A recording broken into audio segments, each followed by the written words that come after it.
नमस्कार दोस्तों, स्वागत है आपका इस सीरीज़ में जिसका नाम है थिंक अगेन।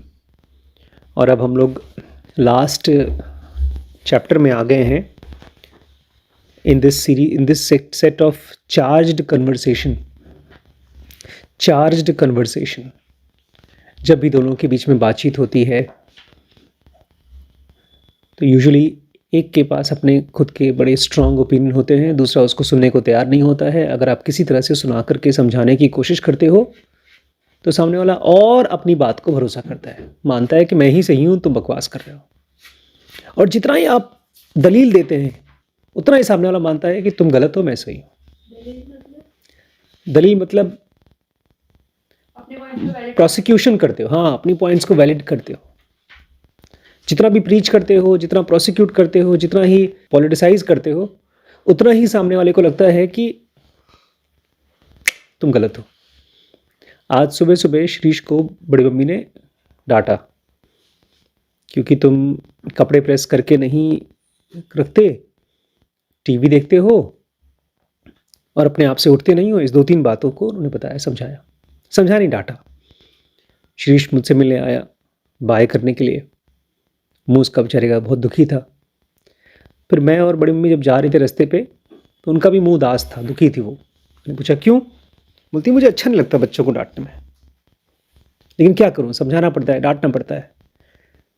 तो मैंने उनसे यही कहा कि जो भी हम बातचीत करते हैं, इम्पॉर्टेंट ये है कि हमारी बात वहाँ तक पहुँचे, और ये भी इम्पॉर्टेंट है कि हम कैसे वो बात पहुँचाते हैं। और इसके लिए मैंने उनको ये सेंटेंसेस बोले, बहुत अच्छे सेंटेंस हैं इस चैप्टर के। If we convince a mother to vaccinate her vulnerable children or a warlord to consider peace talk, it's easy to conclude that ends justify whatever means are necessary. अगर आप किसी माँ को कन्विंस कर देते हैं कि तुम अपने बच्चे को वैक्सीन करवा लो, या किसी वॉरलॉर्ड को, किसी बहुत बड़े तानाशाह को आप कन्विंस कर देते हैं कि लड़ाई छोड़ दो, तो ये लगता है कि आपका एंड्स जस्टिफाई करता है मीन्स को। मतलब बचपन में पापा कहा करते थे, डांटते थे, कभी कभी मारते भी थे पढ़ने के लिए। हम लोग रोते थे, फिर क्या बोलते थे पापा? रो लेकिन पढ़ो।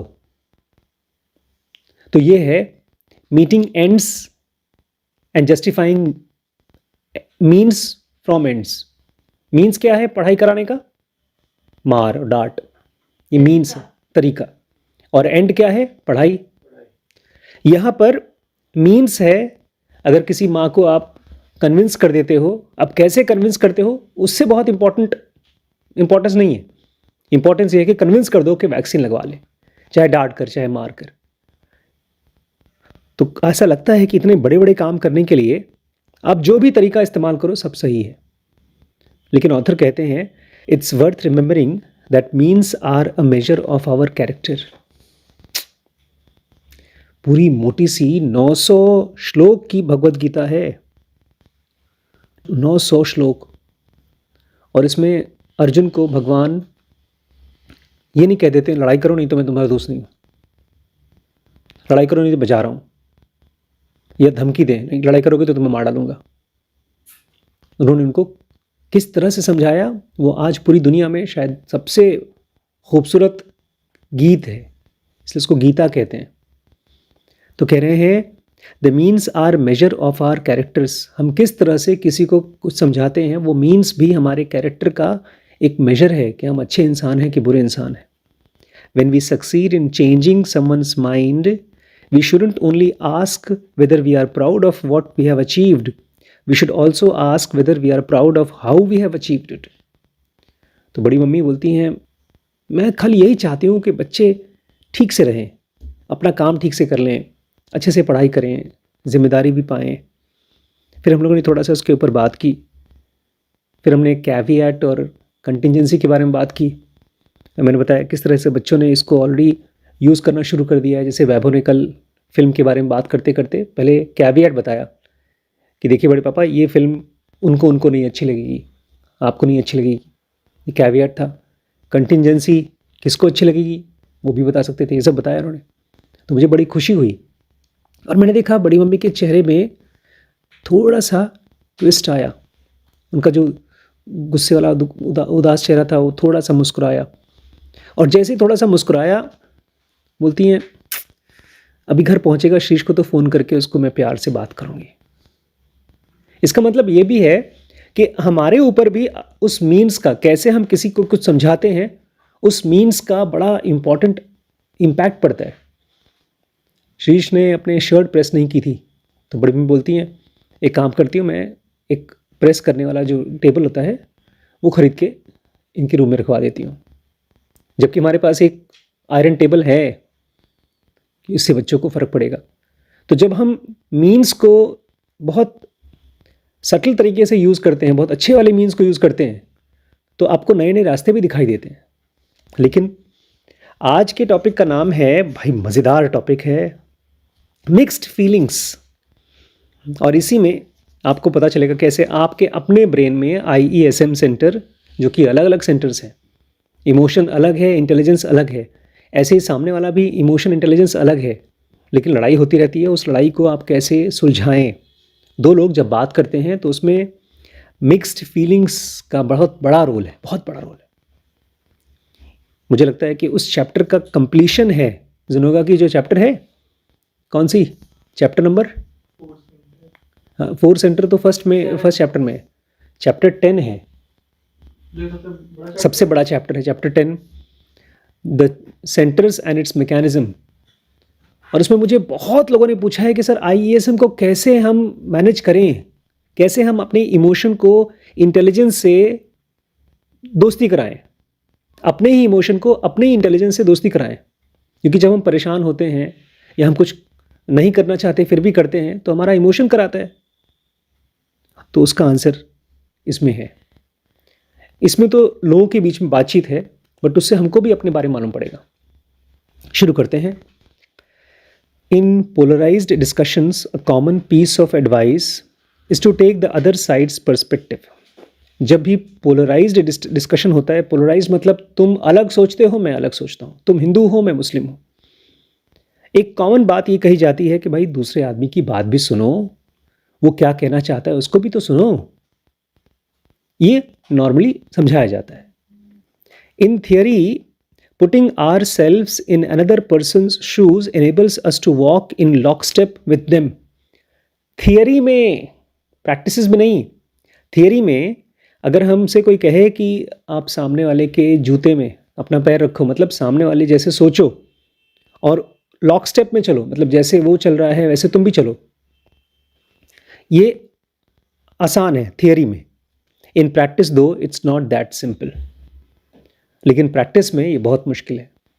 इसीलिए जब बच्चे आपस में अकेले रहते हैं तो लड़ाइयाँ होती हैं, बड़ों के साथ भी लड़ाइयाँ होती हैं, लेकिन बड़े छुप कर लड़ाई करते हैं या बच्चों को डांटते हैं उस लड़ाई के लिए। तो किसी आदमी के साथ उसकी पर्सपेक्टिव को, उसके नज़रिए को देखना थियरी में तो आसान है, बट प्रैक्टिस में मुश्किल है। अच्छा, in a pair of experiments randomly assigned people to reflect on the intention and the interest of their political opposites made them less receptive to thinking their own attitude on health care and universal basic income. कौन बताएगा इसका मतलब? In a pair of experiments randomly assigning people to reflect on the intentions and interest of their political opposites made them less receptive to rethinking their own attitudes on health care and universal basic income. देखते हैं किसकी English कितनी मजबूत है। कुछ experiments किए गए जहाँ पर रैंडमली लोगों को असाइन किया गया था, रैंडमली चुना गया था और उनको करवाया क्या जा रहा था, reflect on the intentions and interest of the political opposites. जो भी उनका ओपिनियन है, मतलब जो भी उनका इंटेंशन है पॉलिटिकल ऑपोजिट्स को लेकर के, जिस भी चीज़ों में उनका इंटरेस्ट है, इंटेंशन है, made them less receptive to rethinking।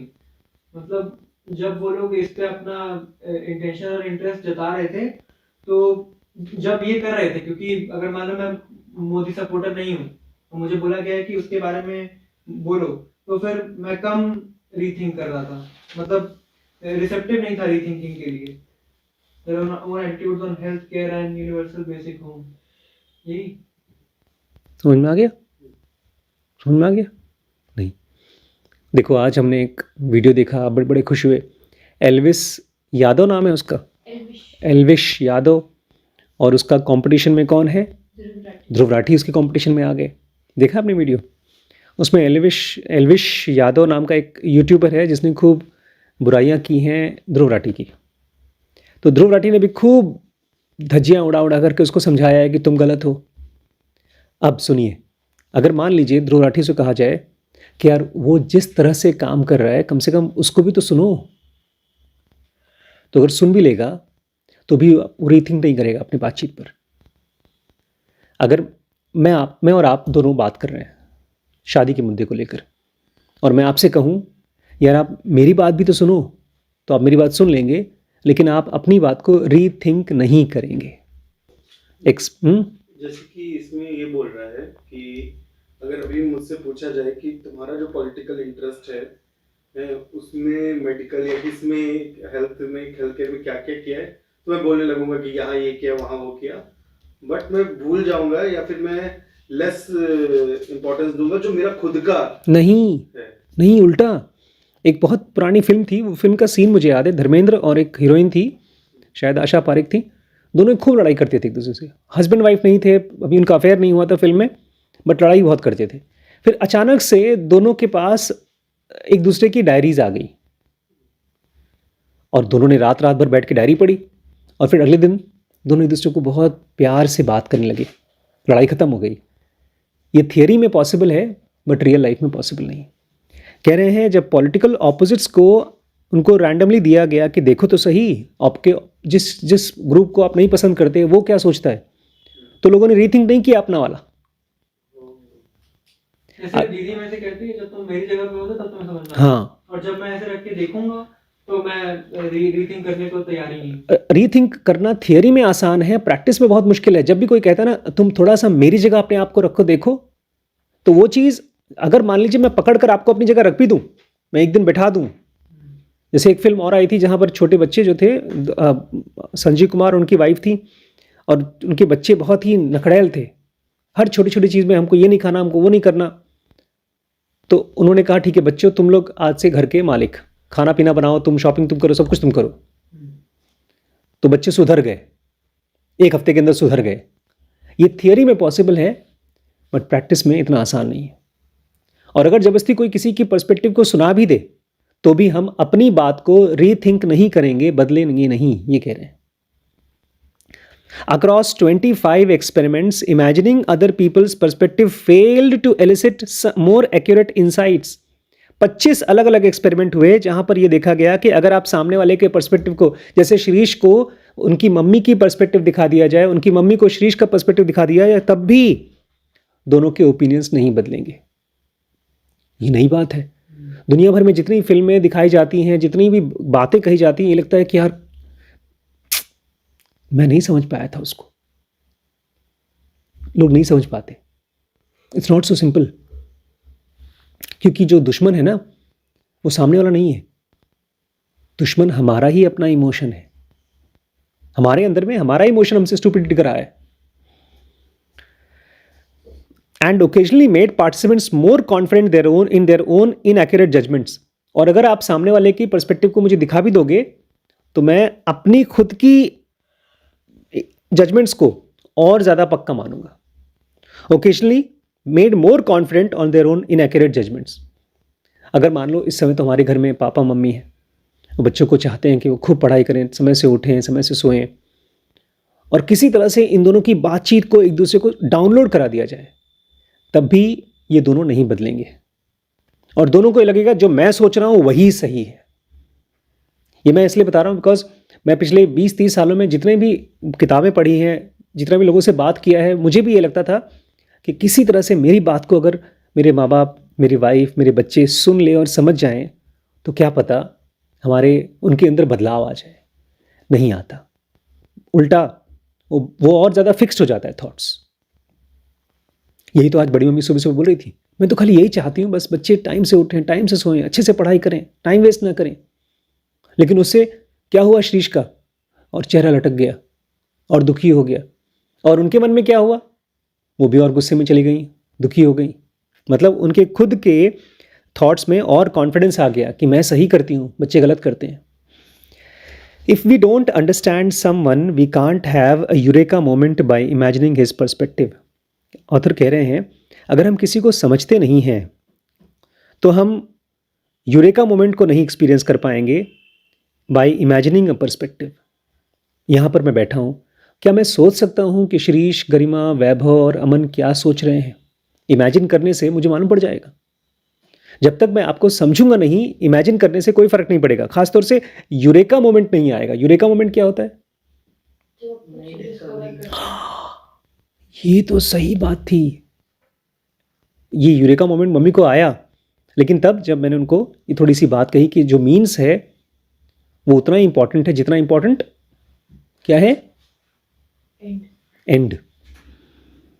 Polls show Democrats underestimate the number of Republicans who recognize the perspective of racism and sexism, and Republicans underestimate the number of Democrats who are proud to be American and oppose open borders.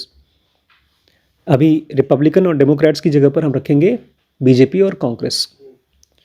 तो poles ये बताता है कि जो चीज़ें BJP को पसंद है, कितना भी वो समझाएं, कांग्रेस उसको पसंद नहीं करेगी।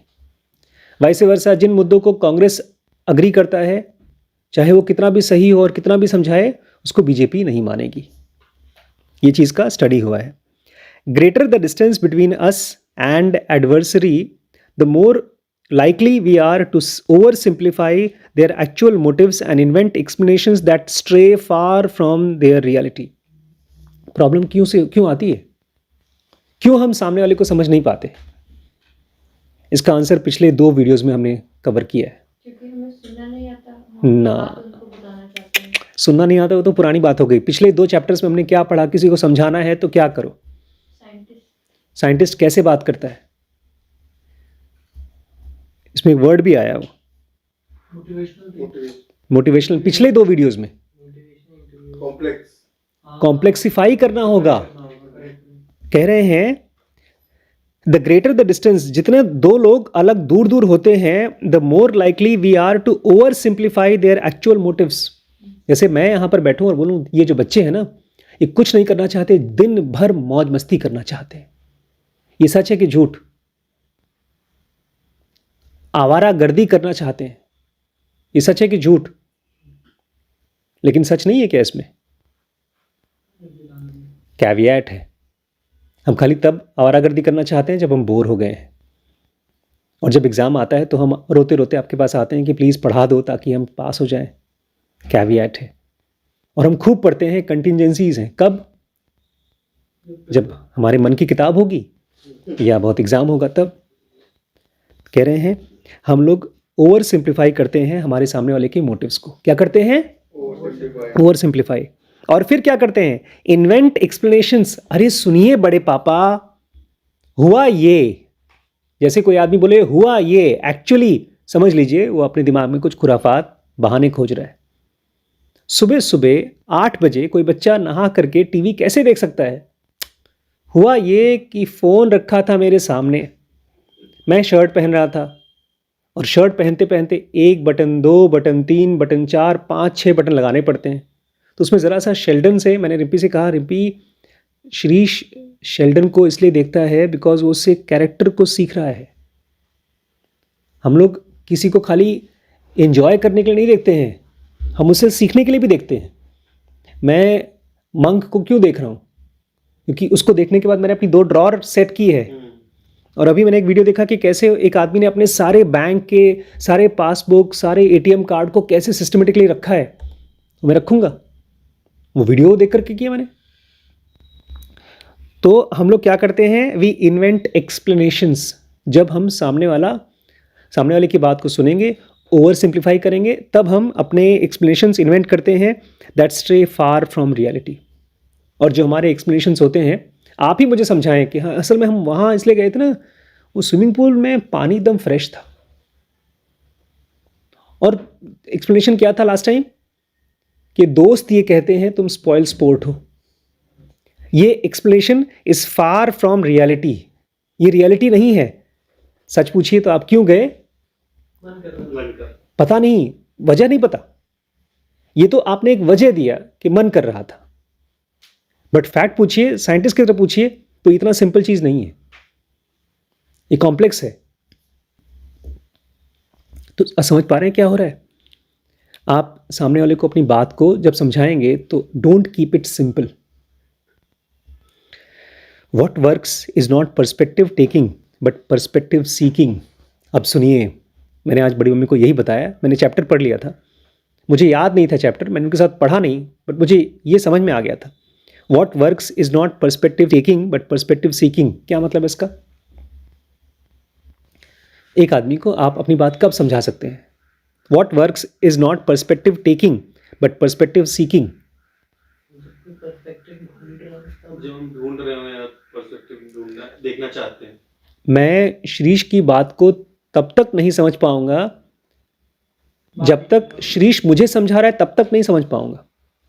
जब मैं समझना चाहूंगा, बड़ी मम्मी श्रीश को अपनी बात समझाना चाहती हैं, वो नहीं समझा पाएंगी जब तक श्रीश उनको समझना नहीं चाहेगा, या वाइस वर्सा।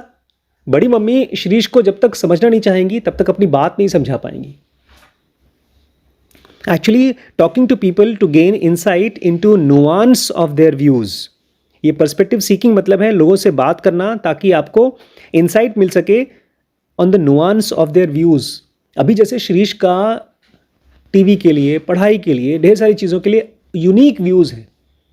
गरिमा का शादी के लिए, नौकरी के लिए अलग अलग यूनिक व्यूज़ हैं, और हर व्यू का अपने नुआंस हैं। नुआंस का मतलब जान गए आप? क्या? बारीकियाँ। That's what good scientists do, और यही अच्छे साइंटिस्ट करते हैं। Instead of drawing conclusion about people based on minimal clues, they test their hypothesis by striking up conversation. जो दुनिया के सबसे अच्छे अच्छे साइंटिस्ट होते हैं वो फटाफट थोड़ी बहुत बातचीत से, मिनिमल क्लूज से कंक्लूजन नहीं बनाते। तुम तो सब आवारा हो, क्यों टाइम से नहीं उठे, तुमने आधे घंटे टीवी देख लिया। तो ये सब मिनिमल क्लूज है, और साइंटिस्ट इनसे अपनी कंक्लूजन नहीं बनाते। वो क्या करते हैं? They test their hypothesis by striking up conversation. उनके मन में जो भी हाइपोथेसिस है कि अच्छा श्रीश आवारा है क्या, गरिमा बदतमीज है क्या, ये एक हाइपोथेसिस है। उसका ओपिनियन जो वो अपने मिनिमल क्लूज से बना रहा है, उसका जो भी ओपिनियन है उसको एक हाइपोथेसिस मान करके फिर सामने वाले से बात करेगा उस हाइपोथेसिस को प्रूव करने में या डिसप्रूव करने में। हर एक सिचुएशन उसके लिए एक एक्सपेरिमेंट है। कोई भी चीज़ इतनी आसान नहीं है कि हम बोलते हैं सुनता ही नहीं मेरी बात। पता है, मुझे ऐसा लग रहा है जैसे कि बातचीत में मुझे एक ड्रिल मशीन मिल गई है। एक बहुत साल पहले मैंने एक फिल्म देखी थी, आप लोग को पता नहीं, नाम नहीं याद है मुझे। धरती के नीचे कोई बहुत बड़ी, बहुत कम से कम 50 किलोमीटर नीचे कुछ खोद करके निकालना था। तो एक आदमी ने खूब एक व्हीकल बनाई जिसके आगे खूब मोटा सा ड्रिल मशीन बनाया, और खोदते खोदते खोदते नीचे गए कई किलोमीटर अंदर, तो वहाँ पर डायमंड के बड़े बड़े पहाड़ थे, फिर खूब अलग अलग चीज़ें थी।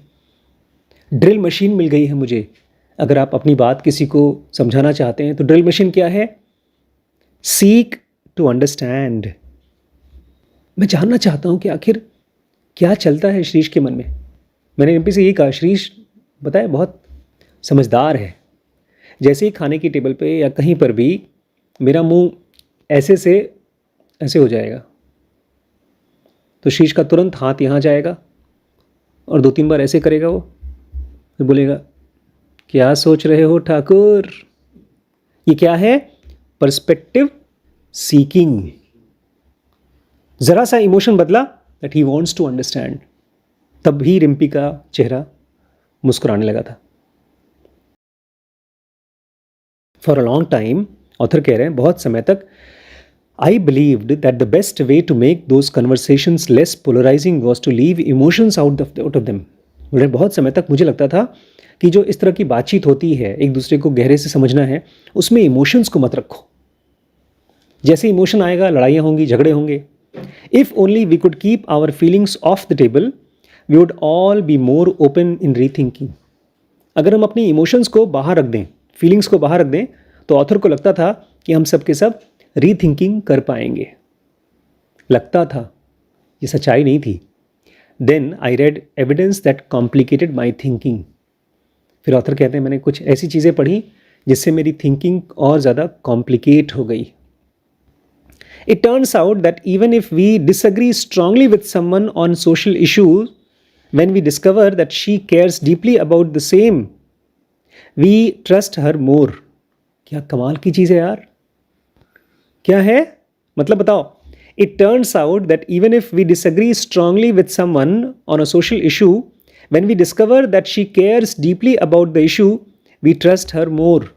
मैं जब किसी से डिसएग्री करता हूँ किसी चीज़ को लेकर के, तो और वो जो सामने वाला है जिससे मैं डिसएग्री कर रहा हूँ और मुझे पता चलता है कि वो उस इशू को लेकर के बहुत डीपली केयर करती है, तब फिर मैं उसके ऊपर और ट्रस्ट करता हूँ।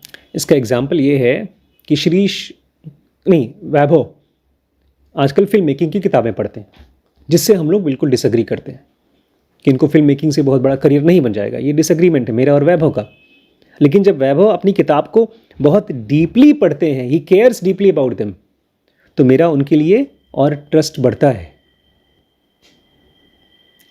एक मुद्दे पर मैं और आप एकदम डिसएग्री करते हैं, लेकिन अगर आप कोई चीज़ को जो मैं डिसएग्री करता हूं, जैसे शिरीष के लिए अपनी डायरी लिखना बहुत इंपॉर्टेंट है, वैल्यूबल है, तो फिर मेरा उनके लिए ट्रस्ट बढ़ जाता है। We might still dislike her, but we see her passion for a principle as a sign of integrity. अभी भी हो सकता है मैं उसको नापसंद करूं, लेकिन अब उसका पैशन मुझे दिखता है कि यार ये आदमी के अंदर में इंटीग्रिटी है, इसके अंदर में सिद्धांत हैं, ये आदमी एक रिस्पॉन्सिबल आदमी, कम से कम जिस चीज़ को पसंद करता है उसमें तो रिस्पॉन्सिबल है, लापरवाह नहीं है। समझ में आ रहा है? कोई चीज़ आपकी लाइफ में ऐसी होनी चाहिए जो आपके लिए बहुत वैल्यूबल है। वो अगर है तो लोग आपको ट्रस्ट करेंगे। We reject the belief but grow to respect the person behind it. हम उसके बिलीफ को तो रिजेक्ट कर देंगे, यार ये फिल्म मेकर की बात है, लेकिन उस आदमी के लिए हमारा रिस्पेक्ट बढ़ता जाएगा। जैसे वैभव ने कल बड़ी अच्छी चीज़ की, कल मुझे सैलरी देनी थी सबको, वैभव को भी देना था, तो 10 दिन वैभव ने काम नहीं किया, तो 20 दिन का सैलरी बना। तो मैंने कहा वैभव से, यार तुम तो घर के बंदे हो, मैं तुम्हें पूरे महीने की सैलरी दे दूँ? उसने कहा नहीं बड़े पापा, मुझे खाली 20 दिन की सैलरी दीजिए। अब इसमें तो मैं अग्री भी करता हूँ और मुझे ये भी दिखाई देता है कि प्रिंसिपल है इनका, सिद्धांत है, इंटीग्रिटी है इनके अंदर में, तो मुझे ट्रस्ट बढ़ता है। It can help to make that respect explicit at the start of a conversation. तो अगर आप किसी से बात कर रहे हैं और वो रिस्पेक्ट जो आप सामने वाले से करते हैं उसको एक्सप्लिसिट कर दें, तो बहुत हेल्प होगी। हाँ, क्लियर कर दें। देखो भाई, तुम्हारी ये जो आदत है ना पैसे को बचाने की, मुझे बहुत अच्छी लगती है। ये है एक्सप्लिसिट। जो चीज़ मैं आपके अंदर रिस्पेक्ट करता हूँ, या शिरीष के अंदर में, या गरिमा के अंदर में, या आपके अंदर में, मैंने इनफैक्ट रिम्पी को यही बोला कि हम अपने बच्चों से ऐसे क्यों नहीं बात कर सकते जैसे हम अमन से करते हैं, नंदिनी से बात करते हैं। हम कभी भी उनको डांटते नहीं हैं, उनके घर में जाते हैं तो भी हम खाली उनकी अच्छी अच्छी हैबिट्स देखते हैं, लेकिन हमारे बच्चों की हैबिट हमको ख़राब दिखती हैं, अच्छी वाली दिखती नहीं। Then she suddenly started thinking about this. मैंने बच्चों की बातचीत को जो बड़ी मम्मी ने ओवर सिंप्लीफाई कर दिया था, उसको कॉम्प्लिकेट किया। In one experiment, if an ideological opponent merely began by acknowledging that I have a lot of respect for people like you who stand by their principles, people were less likely to see her as an adversary and showed her more generosity. एक experiment में देखा गया, अगर मैं और आप ideologically opponents हैं, अब आप मुस्लिम की चीज़ों को मानते हैं, मैं हिंदू की चीज़ों को मानता हूँ, लेकिन शुरू में ही मैं एक्नॉलेज कर दूँ कि देखो भाई, मैं आप जैसे लोगों को बहुत रिस्पेक्ट करता हूँ बिकॉज आपके अंदर में प्रिंसिपल हैं, सिद्धांत हैं, तो वो सामने वाला आपको अपना दुश्मन नहीं मानता, एडवर्सरीज नहीं मानता, और आपसे ज़्यादा जेनरोसिटी के साथ बात करता है। जेनरोसिटी मतलब दया से, प्यार से, उदारता से। अब एक प्रॉपर एक्सपेरिमेंट हुआ है, ये ग्राफ देखिए, 2 ग्राफ हैं, देखिए। अच्छा, अब देखिए ये ग्राफ में क्या हुआ। When Peter Coleman brings people together in his difficult conversation lab, he plays them the recording of their discussion afterwards. जब पीटर कोलमैन लोगों को बुलाते हैं अपने डिफ़िकल्ट कन्वर्सेशन लैब में, तो उनकी सारी बातचीत को, रिकॉर्डिंग को प्ले करके दिखाते हैं बाद में. What he wants to learn is how they were feeling moment by moment as they listened to themselves. वो ये देखना चाहते हैं कि जब दो लोग बात कर रहे थे तो ये शुरू के 1 मिनट में वो कैसा फील कर रहे थे, उसके 2 मिनट बाद वो कैसा फील कर रहे थे, मोमेंट बाय मोमेंट वो सामने वाला कैसा फील कर रहा था वो देखना चाहते थे. एडवर्सरी मतलब दुश्मन, opponent. As after studying over 500 of these conversations, he found that unproductive ones features a more limited set of both opposite and negative emotions. 500 ऐसी बातचीत को जब देखा तो उनको दिखाई दिया जो अनप्रोडक्टिव बातचीत थी. अनप्रोडक्टिव बातचीत मतलब उसके कोई फ़ायदा नहीं हुआ, लोग रीथिंकिंग नहीं कर रहे थे, उसमें दोनों चीज़ें बहुत कम थी, पॉजिटिव और नेगेटिव इमोशन दोनों. नेगेटिव इमोशन भी कम थी, पॉजिटिव इमोशन भी कम थी. As illustrated below in the image on the left, people get trapped in emotional simplicity with 1 or 2 dominant feelings. अरे यार परेशान कर रखा है. हाँ हाँ और बोलो. हाँ ठीक है, मैं जानता हूँ, ठीक है, बस एक कोई इमोशन आएगा. हाँ हाँ ठीक है ठीक है, या मुस्कुरा दिया. उसमें वैरायटी ऑफ इमोशंस नहीं आते. दूसरे वाले में वैरायटी ऑफ इमोशंस हैं. As you can see in the duo on the right, the productive conversations cover a much more varied spectrum of emotions. आप राइट वाले इमेज में देखेंगे तो आप देखिए पॉजिटिव नेगेटिव दोनों लोगों में, पर्सन ए में और पर्सन बी में ढेर सारे हैं इमोशंस, बहुत ज़्यादा होते हैं. शुरू में क्या लगा था ऑथर को कि अच्छी बातचीत में इमोशंस हाइड रख के बात करना चाहिए, लेकिन अच्छी बातचीत में इमोशंस ज़्यादा होना चाहिए और अलग अलग टाइप के होने चाहिए. They are more emotionally complex. दो जब लोग बात कर रहे हैं तो दोनों इमोशनली कॉम्प्लेक्स होना चाहिए, कभी खुशी, कभी गुस्सा, कभी दया, कभी प्यार. At one point people might be angry about the person's view but the next minute they are curious to learn more. एक पॉइंट पर सामने वाला गुस्सा है तुम्हारी ओपिनियन पे, लेकिन दूसरे पॉइंट पर अरे क्या बोल दिया इन्होंने, वो जानना चाहता है. Soon they could be shifting to anxiety and then excitement. और बहुत जल्दी बात करते करते वो एंग्जाइटी में चले जाते हैं, आखिर ये बोल रहे करना क्या चाहते हैं, और फिर अचानक से एक्साइटमेंट में अबाउट कंसिडरिंग न्यू पर्सपेक्टिव. अच्छा मैंने देखा था उस दिन जब हमारी ये क्लास चल रही थी मोटिवेशनल इंटरव्यू की, उसके तुरंत बाद गरिमा इतनी एक्साइटेड हो गई थी, खुश हो गई थी कि उसने मुझे वो दिखाया, इंस्टाग्राम का अपना वीडियो दिखाया, अपना खुद का वीडियो. कौन सा वाला? जोकर वाला. वैसे में उसको डर लगेगा सिंप्लीफाइड, ओवर सिंप्लीफाइड ओपिनियन के, अरे मेरे इस तरह के वीडियोस को पसंद नहीं करेंगे.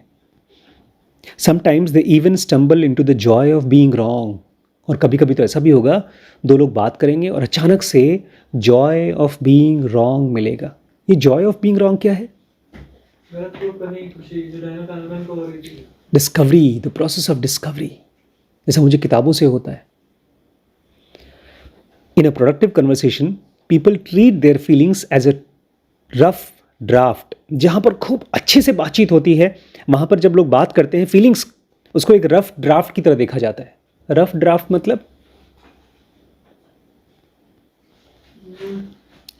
मैं आपके लिए गुस्से में हूँ, मुझे पता है गुस्सा अभी है, इस बात के लिए है, मैं खुश हूँ, मुझे पता है अभी मैं खुश हूँ, मैं एंग्जाइटी में हूँ, मुझे पता है एंग्जाइटी में हूँ, लेकिन ये सब चीज़ें पक्की नहीं है अभी तक, ये रफ है, फिक्स नहीं है. Like art, emotions are work in progress. जैसे पेंटिंग होती है, कोई आर्ट होती है, ऐसे ही हमारे इमोशंस भी वर्क इन प्रोग्रेस हैं. मतलब आ रहे हैं इमोशंस, वर्क इन प्रोग्रेस मतलब बन रहे हैं मतलब वर्क इन प्रोग्रेस. हाँ राइट. जैसे कोई आदमी रोड बना रहा है तो उसमें लिखा रहता है ना वर्क इन प्रोग्रेस है, अभी काम कंप्लीट नहीं हुआ है, अभी चल रहा है, अभी पक्का नहीं हुआ, अभी सीमेंटिंग चल रही है, रोड बन रहा है, चल रहा है. It rarely serves us well to frame our first sketch. अगर आप ये सोच रहे हैं कि आपके इमोशंस पहले स्केच में कंप्लीट हो जाएंगे तो ऐसा नहीं होता है. As we gain perspective we revise what we feel. जैसे जैसे हमको सामने वाले का पर्सपेक्टिव मिलता है हम अपने फीलिंग्स को रिवाइज करते हैं. Sometimes we even start over from scratch. बेचारी हमारी बहन को ना वही प्रॉब्लम है जो शायद मुझे भी थी, लेकिन मैंने कभी एक्सप्लिसिट नहीं किया. उसने खूब बोल्डली एक्सप्रेसिट किया, लेकिन शायद मैंने नहीं किया, ये अच्छा है। पापा जी से जब बात करती है श्रद्धा तो बोलती है आपने हम लोगों के ऊपर कभी ट्रस्ट नहीं किया। तो पापा बोलते हैं आखिर तुम्हारे अंदर ट्रस्ट करने वाला बात क्या था ही। फिर वो बोलती है नहीं नहीं, ट्रस्ट पढ़ाई के लिए कि हम कुछ कर सकते हैं लाइफ में। तो पापा क्या बोलते हैं, अगर कर सकते थे तो किया क्यों नहीं। श्रद्धा के हिसाब से पापा उनको ट्रस्ट करते हैं जो लोग बहुत जीनियस हैं पढ़ाई में। पार्शली बात सच भी है, लेकिन ये पार्शली बात सच है, चीज़ें वैसी ओवर सिंप्लीफाइड है नहीं। मैंने इस चीज़ को कभी पापा को बोला नहीं, लेकिन जब श्रद्धा के मुंह से ऐसा मैंने सुना तो मुझे लगा क्या ऐसा पापा ने मेरे साथ भी किया। आई स्टार्टेड थिंकिंग, लेकिन मैं अब देख रहा हूँ पापा की इमोशंस भी क्या है, वर्क इन प्रोग्रेस। आज वो आपको प्यार करते हैं, कल नाराज़ होंगे, परसों एंग्शियस होंगे। अभी एक दिन बैठ करके पापा ये बोल रहे थे श्रद्धा बेचारी अगर बीमार हो जाएगी तो उसके पास इतना पैसा नहीं है कि अपना इलाज करा सके, और दूसरी तरफ ये भी बोल रहे हैं कि उसको हम मार डालेंगे अगर वो उस लड़के को छोड़ती नहीं है। तो इसका मतलब ये है उनकी फीलिंग्स क्या है, अभी डिस्टॉर्टेड नहीं है, अभी वर्क इन प्रोग्रेस है। अभी तक उनको कायदे से ओपिनियन नहीं बन पा रहा है कि क्या है श्रद्धा क्या है। ऊपर ऊपर से लगता है कि वो he doesn't like us, he hates us, but actuality में it is work in progress, mixed feelings है। और जैसे जैसे हमको पर्सपेक्टिव मिलते जाता है वैसे वैसे हम अपनी फीलिंग्स को रिवाइज करते हैं, और कभी कभी तो हम पूरी तरह से फ्रेश स्टार्ट करते हैं। जैसे पापा और मम्मी के लिए पिछले 1 साल 1.5 सालों में मेरा फ्रेश स्टार्ट हुआ। अब मैं उनको पापा मम्मी की तरह नहीं देखता हूँ, मैं उनको एक फ्रेंड की तरह देखता हूँ, एक डिस्टेंट फ्रेंड, जहाँ पर वो मुझे जो बोल रहे हैं वो अपने बेटे से खाली नहीं बोल रहे हैं। एक इंसान वो क्या बोलना चाहता है, वो क्या फील कर रहा है। जब मैं पापा को लेकर गया था यहाँ पर एक आँख के डॉक्टर को दिखाने के लिए, तब मुझे सोचिए 45 साल में पहली बार मालूम पड़ा कि पापा की एक आँख ऑलमोस्ट जा चुकी है। उनको एक आँख से बहुत कम दिखाई देता है। वैसे हम लोगों को पता ही नहीं था। बचपन में उनको कुछ मस्कुलर प्रॉब्लम हो गई थी आँख की, उसके बाद से उनकी एक आँख कमज़ोर है। और कभी हम चूँकि माँ बाप से जब बात करते हैं तो हम उनके बारे में नहीं जानना चाहते, हम तो खाली अपनी एक्सपेक्टेशंस के बारे में जानना चाहते हैं। तो मैं क्या हो गया पिछले 1.5 साल में, पर्सपेक्टिव सीकर हो गया। जैसे श्रीश बोलता है क्या सोच रहे हो। देखिए इसमें ग्राफ में भी दिखाया है productive conversation versus unproductive. Unproductive में नीचे लाइन चल रही है, attack character, insult beliefs, call names, progressive aggression, stony silence, storm off. एक दूसरे के कैरेक्टर को अटैक करो, दूसरे की बिलीव्स को इंसल्ट करो, गालियां दो, पैसिव एग्रेसिव खूब गुस्सा दिखाओ, उसके बाद चुप, और लास्ट में स्टॉर्म ऑफ, वहाँ से छोड़ के भाग जाओ, बात ही नहीं करना। और वहीं पर जो प्रोडक्टिव कन्वर्सेशन है वो कैसे चालू होता है, it looks like we disagree, आपके थॉट्स अलग हैं मेरे अलग हैं। अचानक से फिर नीचे आ गए, that's okay, I am going to try to keep my cool. मुझे लेकिन गुस्सा नहीं करूंगा, मैं अपने माइंड को शांत रख के बात सुनूंगा। अचानक से अब हाई हो गए, oh we have common grounds than I thought, more common grounds than thought. अरे मैंने सोचा था हमारी आपके बीच में कुछ कॉमन नहीं है, लेकिन है, काफ़ी कुछ कॉमन है। फिर अचानक से नीचे आ गए and it's disappeared, common ground खत्म हो गया। फिर अचानक से ऊपर गए, they are very passionate about this topic which I respect. कभी कभी श्रीश आकर, वैभव आकर के मुझसे बोलेगा, बड़े पापा इस थंबनेल को ऐसे बनाना चाहिए, इसकी एडिटिंग ऐसे करना चाहिए। तो फिर I respect your this passion what ever you have. फिर नीचे आ गए, नीचे में क्या कर रहे हैं हम, but how could they take it so seriously. लेकिन इतनी सीरियसली ये फालतू चीज़ को क्यों ले रहा है, इतनी सीरियसली अपनी पढ़ाई को क्यों नहीं ले रहा। फिर ऊपर चले गए, wait how can I take it so seriously. अरे रुको, मैं इसकी बात को इतना सीरियसली क्यों खराब तरीके से लूँ। फिर थोड़ा सा नीचे आए, dam now they just said something interesting. और अब देखो कुछ बहुत समझदारी वाली बात कर रहा है। बेवकूफ़ था मेरे हिसाब से, लेकिन वो समझदारी वाली बात कैसे कर सकता है। फिर एकदम धड़ाम से नीचे आ गए, dam now they said something that pissed me of. सामने वाला ऐसी कुछ बात बोल रहा है जिससे मुझसे गुस्सा आ रहा है। और फिर ऊपर चले गए, I am anxious but also excited. मैं सामने वाले से बात करके डर रहा हूँ लेकिन एक्साइटेड भी हूँ। और फिर एकदम ऊपर पहुंच गए, wow did I just learn something new, Joy of being wrong. Wrong, Joy of being मतलब जब आप गलत होते हो तो एज अ साइंटिस्ट आपको अच्छा लगता है कि I got to know कुछ नया मिलता है। ये है प्रोडक्टिव कन्वर्सेशन, जहाँ पर खूब ढेर सारे अलग अलग इमोशंस होते हैं। What stands in the way of rethinking isn't expression of emotions, it is restricted range of emotions. Restricted range of emotions. हम लोग क्यों रीथिंक नहीं कर पाते? इसलिए नहीं क्योंकि हमारे पास इमोशंस की कमी है, हम कम इमोशंस दिखाते हैं, हम कम रेंज ऑफ इमोशंस दिखाते हैं। कभी खुश होना चाहिए, कभी दुखी होना चाहिए, अब बहुत ध्यान से सुनना चाहिए, because every sentence that other person says वो कुछ नया बता रहा है हमको, कुछ नई फीलिंग्स क्रिएट कर रहा है। So how do we infuse our charged conversation with greater emotional variety? तो सवाल ये है कि हम अपनी बातचीत में ढेर सारा इमोशनल वेराइटी कैसे डालें, and thereby greater potential for mutual understanding and rethinking.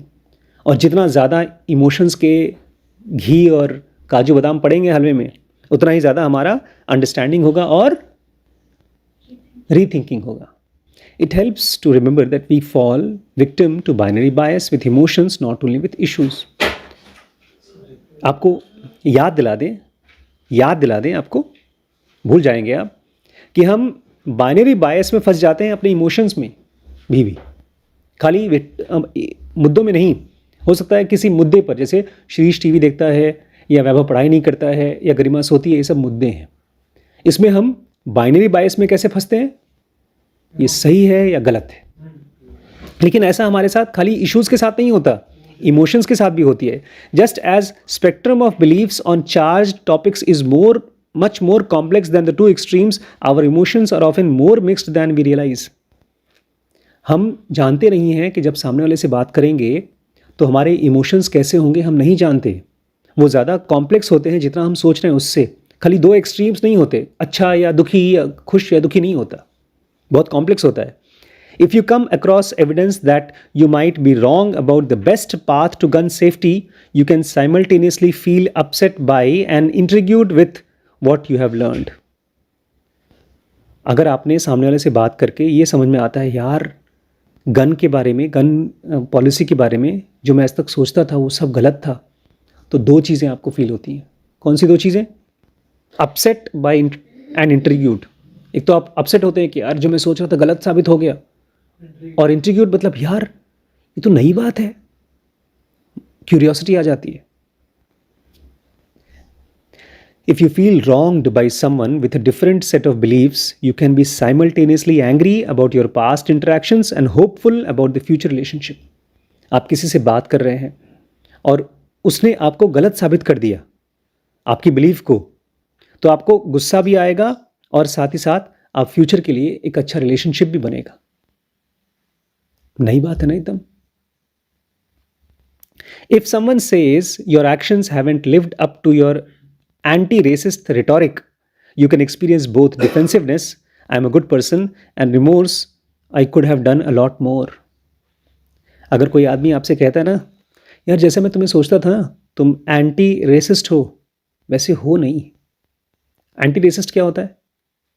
Racist नहीं है, क्या होता है रेसिस्ट? काला गोरा, खाली काला गोरा होता इस है? चीज के खिलाफ होते हैं। हाँ, वो अच्छे लोग होते हैं, racism तो रंग के लिए होता है। रंग के लिए।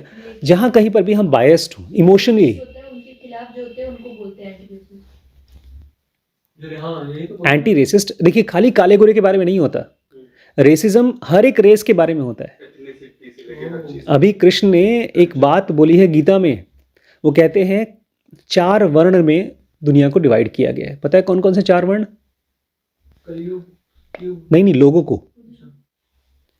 ब्राह्मण, वैश्य, क्षत्रिय, वैश्य, शूद्र। और इन वर्णों को आपस में मिक्स नहीं करना चाहिए।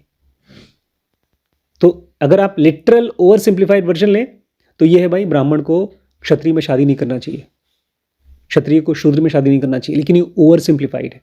कृष्ण ये भी कहते हैं कि ये सारे के सारे लोगों के नेचर के हिसाब से और कर्म के हिसाब से बनाए गए हैं। ब्राह्मण वो है जो मेंटल वर्क करता है, क्षत्रिय वो है जो फाइट करता है, दूसरों को बचाता है। वैश्य वो है जो बिजनेस करता है, और शूद्र वो है जो सेवा करता है, साफ सफाई करता है। लेकिन मान लीजिए कोई ब्राह्मण है जो मेंटल एक्टिविटी नहीं कर पा रहा है, इसका मतलब वो मेंटली शूद्र है। और रेस को, इन सारे के सारे वर्णों को मिक्स नहीं करने का मतलब जो आदमी जिस नेचर का है उससे वही कराना चाहिए। लेकिन जब हम ओवर सिंप्लीफाई कर देंगे तो बोलेंगे इनकी शादी नहीं होनी चाहिए, और मेरा बेटा ब्राह्मण है तो ब्राह्मण का बेटा पुजारी ही बनेगा, सत्संगी ही बनेगा। वैश्य है तो वैश्य ही रहेगा।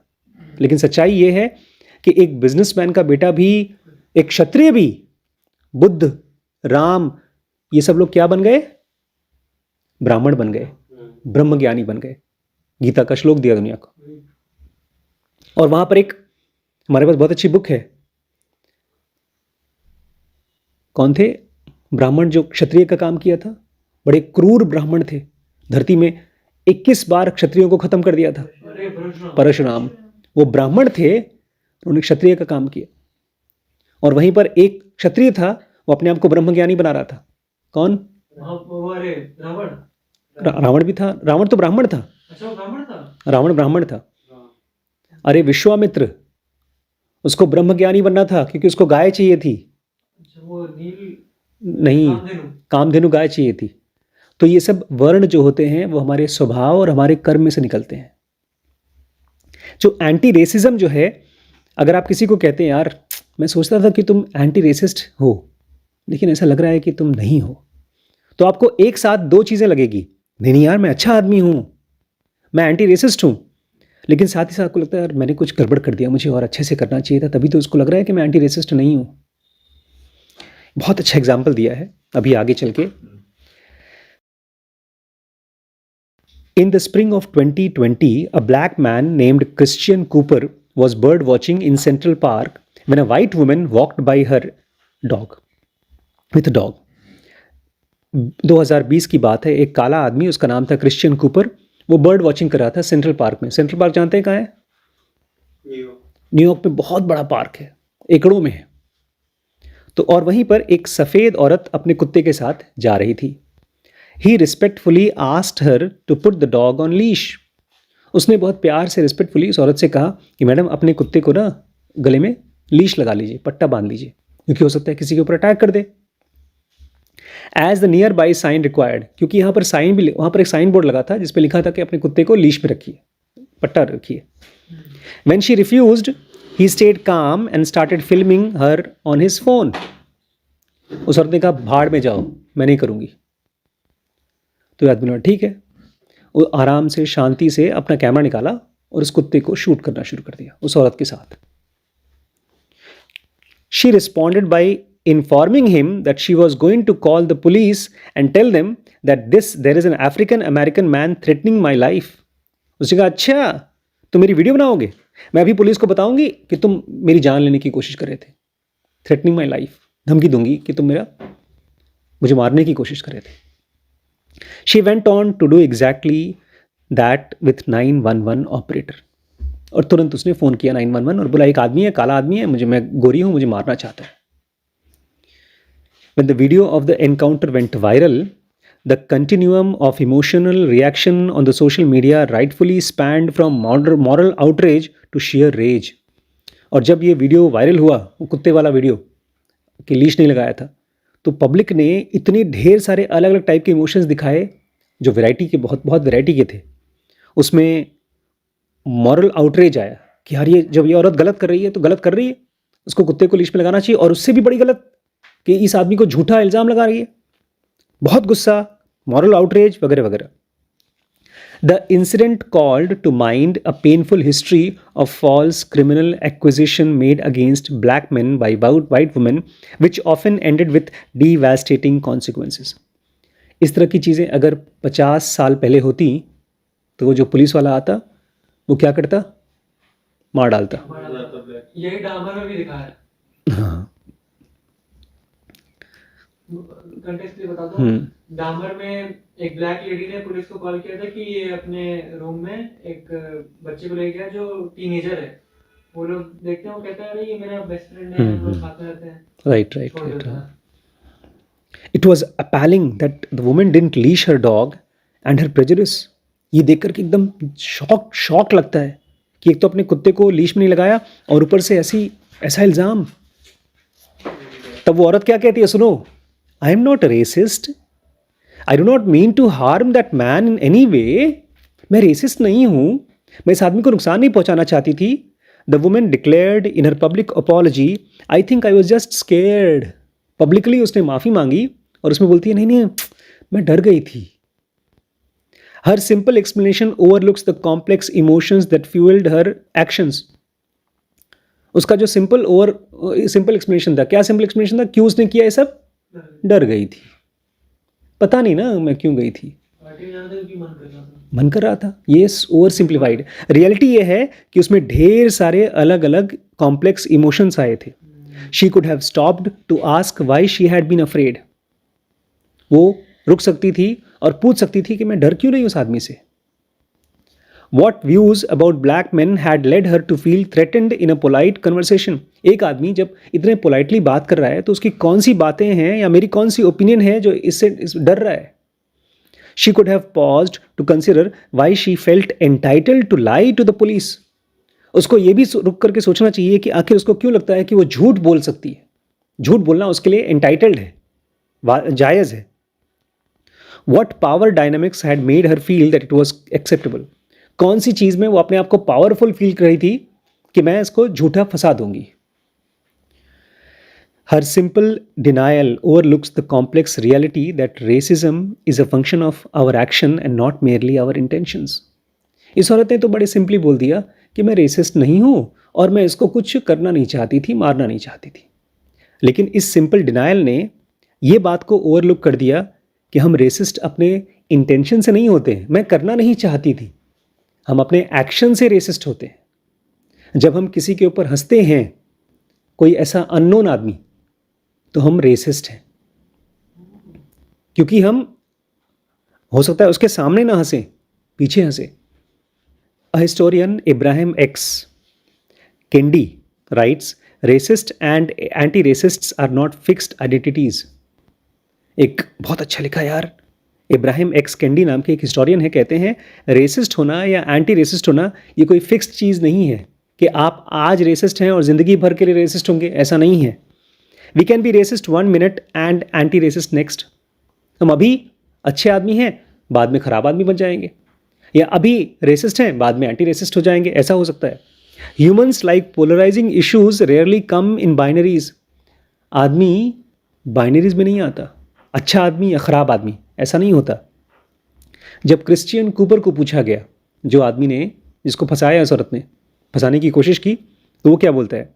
When asked whether he accepted her apology, Christian Cooper refused to make a simple judgment, offering a nuanced assessment. उसको कहा, देखिए भाई साहब, ये औरत ने आपसे माफ़ी मांग ली, अब आप ओके हैं? उसने कहा, देखिए ये बात इतनी सिंपल नहीं है। उसने अपना नुआंस्ड असेसमेंट दिया। उसने असेसमेंट क्या दिया? I think her apology is sincere. मेरे हिसाब से वो माफ़ी मांग रही है, ईमानदारी से मांग रही है। आई am not sure if in that apology she recognizes that while she may not be or consider herself a racist, that particular act was definitely racist. इस औरत ने माफ़ी मांग ली और उसको शायद लगता होगा कि उस माफ़ी में कि ये नहीं जान पा रही है कि वो अपने आप को रेसिस्ट मानती नहीं है, बट जो उसने किया है वो एक रेसिस्ट चीज़ ही है। आगे वो बोलता है, granted it was a stressful situation, a sudden situation, maybe a moment of spectacularly poor judgment, but she went there. बोलता है कि मैं मानता हूँ ये बहुत स्ट्रेसफुल सिचुएशन था, हमारी उसकी बातचीत में गर्मा गर्मी हो गई, लेकिन फिर भी उसने कुछ गलत जजमेंट किया और वो काम किया जो सोच रही थी, जो उसका इंटेंशन था, उसने किया भी। Is she a resist? I can't answer that. क्या वो रेसिस्ट है कि नहीं, मैं नहीं जानता। Only she can answer that. वो तो खाली वही जान सकती है। Going forward with how she conducts herself and how she chooses to reflect on situation and examine it. अगर वो सचमुच में जानना चाहती है कि वो खुद रेसिस्ट है कि नहीं, उसको खुद अपने कंडक्ट को देखना चाहिए और खुद चूज करना चाहिए, रिफ्लेक्ट करना चाहिए उसने क्या किया। ये सब कॉम्प्लेक्सिफाई किया उसने बातचीत को।